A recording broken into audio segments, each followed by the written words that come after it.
न, नमस्कार। आज हम वर्णमाला तथा उनके उच्चारण स्थानों के बारे में पढ़ेंगे। सबसे पहले हम जानते हैं कि संस्कृत व्याकरण में स्वरों की संख्या कितनी है। स्वरों की संख्या संस्कृत व्याकरण में 13 है। ए, आ, ई, उ, री, री, ए, ऐ, ओ, औ। जबकि हिंदी भाषा में स्वरों की संख्या 11 ही होती है, क्योंकि उसमें दीर्घ री और री नहीं होता है। अब देखते हैं हम व्यंजन वर्णों के बारे में। कैसे लेकर के मैं तक के जो व्यंजन वर्ण हैं 25 वर्ण, इनको हम स्पर्श व्यंजन कहेंगे, क्योंकि इन वर्णों का उच्चारण करते समय हमारी जिह्वा किसी न किसी उच्चारण स्थान को निश्चित रूप से ही स्पर्श करती है। फिर आगे देखते हैं य, र, ल, व। ये चारों वर्ण अंतःस्थ वर्ण कहलाते हैं।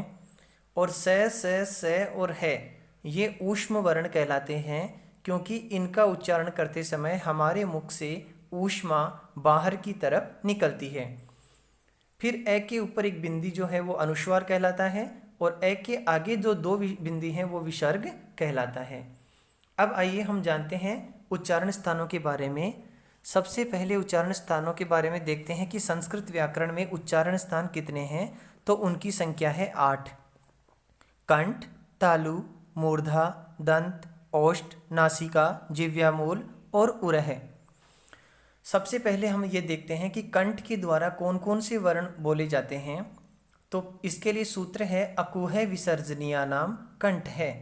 तो आपको एक एक वर्ण याद करने की आवश्यकता नहीं पड़ेगी, केवल आपको ये सूत्र याद रखना है। जिसका ए है, ए का मतलब ए तथा आ। कु का मतलब होता है क वर्ग, जिसमें पांचों वर्ण आ जाते हैं क, ख, ग, घ, ङ। तीसरा वर्ण है और चौथा वर्ण है विसर्जनीय। विसर्जनीय का मतलब होता है विसर्ग। और आनाम यानी आम प्रत्यय है, षष्ठी विभक्ति है, बहुवचन, तो जिसका मतलब है इन सभी का उच्चारण स्थान कंठ है। मतलब जब भी हम इन वर्णों का उच्चारण करेंगे तो हमारी जिह्वा कंठ से स्पर्श करेगी। फिर तालु के बारे में पढ़ते हैं। तालु के लिए सूत्र है इचु यसा नाम तालु। तो ई चू का मतलब च वर्ग, पांचों वर्ण आ गए।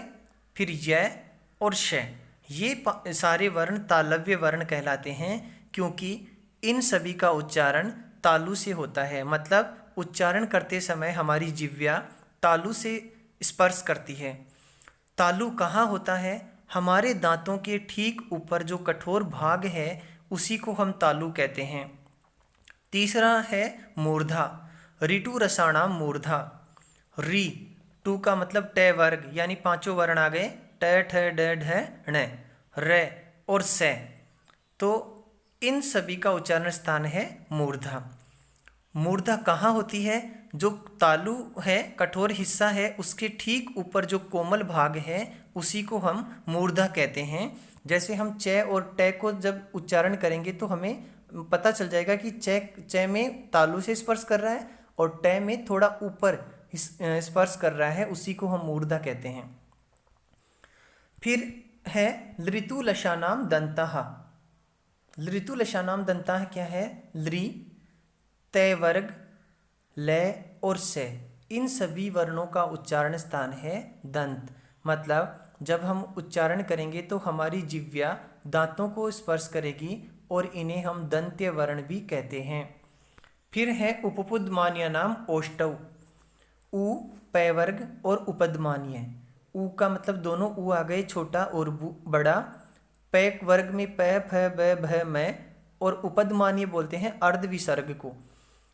तो इन सभी का उच्चारण करते समय हमारे ओष्ठों की आकृति या तो बदल जाती है या आपस में स्पर्श करती है। उसके बाद है ए देतौ कंठ तालु। ए देतौ में है एत प्लस ऐत, यानी ए और ऐ। कंठ और तालु दोनों इनके उच्चारण स्थान हैं। पहले हम यहाँ समझते हैं ए तथा ओ दोनों मिश्रित वर्ण हैं, क्योंकि ए और ई दोनों से मिलकर के बनता है ए, और ए तथा उ दोनों से मिलकर के बनता है ओ। ऐ तथा औ इनके वृद्धि हो गए। तो ए जो है कंठ से बोला जाता है और ई बोला जाता है तालु से। इनसे मिलकर के वर्ण बना ए, तो वो दोनों ए जो है वो उसका उच्चारण स्थान हुआ कंठ तालु।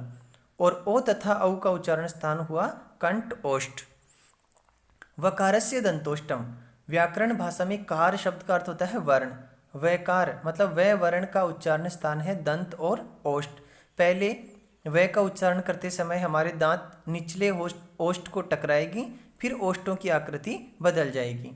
नासिका अनुस्वारस्य, यानी अनुस्वार का उच्चारण स्थान है नासिका। अगला सूत्र है यमगणानाम नासिका च, य मैं ग न।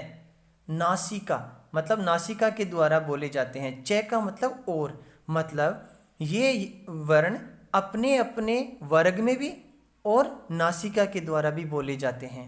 मतलब एग्जाम में प्रश्न जब आए तो जैसे आए कि य का उच्चारण स्थान क्या है, तो अगर ऑप्शन नासिका और तालु दोनों दे रखे हो तो दोनों आंसर सही आएगा, और दोनों में से कोई एक दे रखा हो तो एक सही होगा, क्योंकि यह जो है वो तालु के द्वारा, इचु या सनाम तालु यानी तालु के द्वारा भी बोला जाएगा और नासिका के द्वारा भी बोला जाएगा। इस प्रकार से ये हमारे उच्चारण स्थान हैं जो संपन्न हुए। धन्यवाद।